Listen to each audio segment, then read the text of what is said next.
हे friends, चलिए आज शुरू करते हैं आपका नया chapter and the title is the walrus and the carpenter.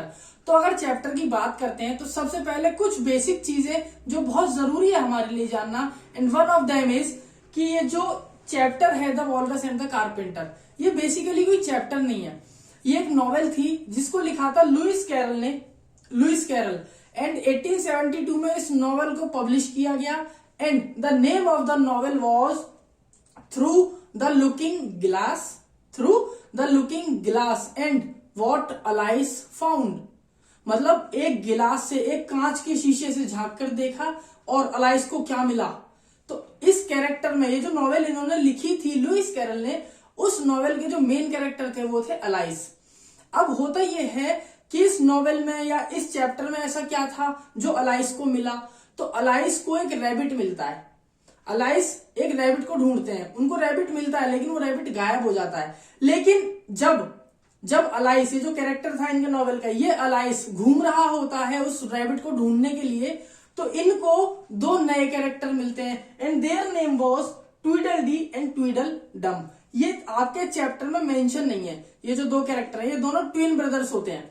तो ट्विडल डी और ट्विडल डम मिलते हैं। अब जब इनको ये नए कैरेक्टर मिलते हैं तो अलाइस बोलते हैं कि भाई देखो, एक नॉवेल है मेरे पास and the name of the novel is through the glass and what Alice found, यानी ये नॉवेल मेरे ऊपर लिखी गई है, तो आप इस नॉवेल को पढ़ो। अब ये दोनों भाई क्या करते हैं, इस नॉवेल को पढ़ते हैं और जब इस नॉवेल को पढ़ लेते हैं तो उसके बाद में कंक्लूजन पे पहुंचते हैं कि भाई इस नॉवेल में ऐसा क्या था, या जो कैरेक्टर्स थे उस नॉवेल के अंदर जो हमें अलाइस ने दी है और उस नॉवेल में हमने जो स्टोरी पढ़ी तो उसमें जो दो कैरेक्टर थे the walrus and the carpenter, उनमें कौन ज्यादा क्रूअल था, उनमें कौन ज्यादा गंदा था। तो बेसिकली अब अगर मैं बात करता हूं इस चैप्टर की, the walrus and the carpenter, तो होता यह है कि जो वॉलरस होता है और जो कारपेंटर होता है, तो वॉलरस होता है आपका सी हॉर्स, समुद्री घोड़ा। अब ये जो समुद्री घोड़ा होता है ये होता है एक वाइल्ड सी हॉर्स, एक जंगली समुद्री घोड़ा होता है। तो ये दोनों ना आराम से अपना रात के टाइम कहीं निकल जाते हैं घूमने सी के आसपास, समुद्र के आसपास। तो जब ये लोग घूम रहे होते हैं तो बहुत ठंड होती है।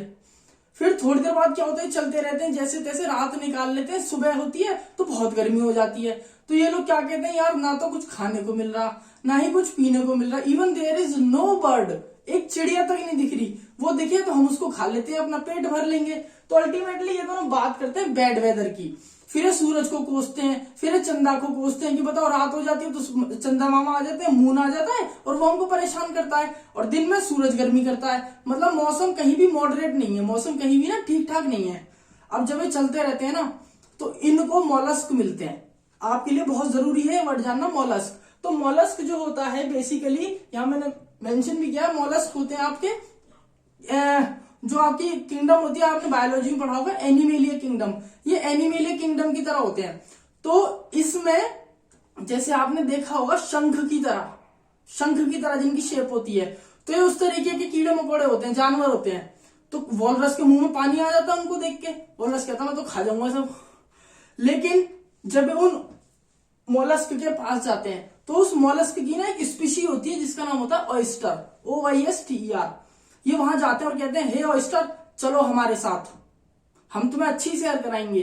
तो जो छोटे छोटे मोलस्क होते हैं वो तो कहते हैं हाँ जी हम चल रहे हैं। लेकिन जो एल्डेस्ट मोलस्क होता है वो क्या कहता है, मैं नहीं जा रहा, मैं सिर्फ अपने बेड पर रेस्ट करूंगा।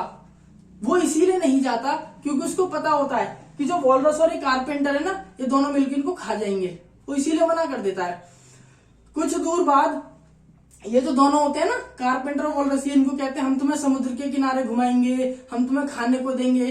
तो they simply try to tempt them, ये उनको लालच देने की कोशिश करते हैं। ये बेचारे चार छोटे मॉलस्क होते हैं, चल देते हैं। लेकिन वॉलरस और कारपेंटर के लिए दीज 4 मॉलस्क वर इनफ, बहुत थे। थोड़ी देर बाद क्या होता है, ये चट्टान पे बैठ जाते हैं दोनों, क्योंकि थक जाते हैं। तो जो 4 मॉलस्क होते हैं वो इनसे ज्यादा थक जाते हैं, क्योंकि मॉलस्क जो होते हैं ना इनकी थोड़ी चर्बी ज्यादा होती है, फैट ज्यादा होता है। तो अब ये क्या कहता है कारपेंटर, हे वॉलरस काम शुरू करें। वो कहता हाँ, वो एक को पकड़ता है वॉलरस, कहता इसे तो मैं खाऊंगा।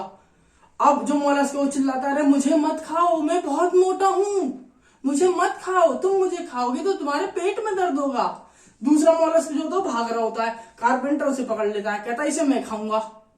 वो कहता आप मुझे क्यों खा रहे हो, मैंने आपका क्या बिगाड़ा है।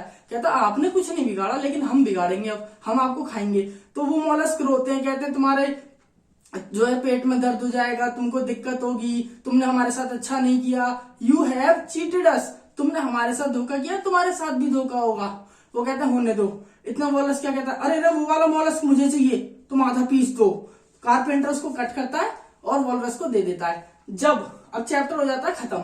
लेकिन जब ट्वीडलडी और ट्वीडलडम इस पोयम को पढ़ते हैं, इस पूरी पोयम को पढ़ते हैं, तो दोनों ना आपस में बात करते हैं कि यार एलाइस ने हमें एक बुक तो दे दी, हमने वो स्टोरी भी पढ़ ली, लेकिन उसका कंक्लूजन क्या है, कौन ज्यादा चालू था, कौन ज्यादा होशियार था, कौन ज्यादा क्रूअल था, वॉलरस या कारपेंटर। तो ट्वीडलडी कहता है भाई मेरे को तो ऐसा लगता है कि कारपेंटर ज्यादा चालू था, वो पता है क्या कर रहा था, वो छोटे छोटे टुकड़े करके ना जल्दी जल्दी खा रहा था। वॉलरस वो क्या कहता है, ट्वीडलडम नहीं मेरे छोटे भाई तुम समझे नहीं, वॉलरस ज्यादा खतरनाक था। वॉलरस तो एक बार में ही पूरा स्वेलो करके निगल गया उसको, मॉलस्क को। वो कहता हाँ भाई, लेकिन भाई आप ये भी तो देखो ना कि जो कारपेंटर है उसका पेट तो छोटा है और जो वॉलरस है उसका पेट बड़ा है, तो दोनों अपने पेट के हिसाब से खा गए। वो कहता नहीं, पेट के हिसाब का क्या मतलब है इसमें, there is no limitation of food for the walrus, walrus तो कितना भी खा सकता था। तो इसका मतलब तो यह है कि the carpenter would still have empty stomach, carpenter का तो पेट ही खाली रह गया होगा, और जबकि मेहनत ज्यादा उसने करी। वो कहता हाँ भाई आप ये बात भी सही कह रहे हो। अब ये दोनों ना कंफ्यूज हैं कि भाई किसने ज्यादा खाए, और यहां पर आपका चैप्टर हो जाता है खत्म। तो दोस्तों उम्मीद करता हूं अच्छा लगा होगा, and you can have the screenshot. Thank you guys.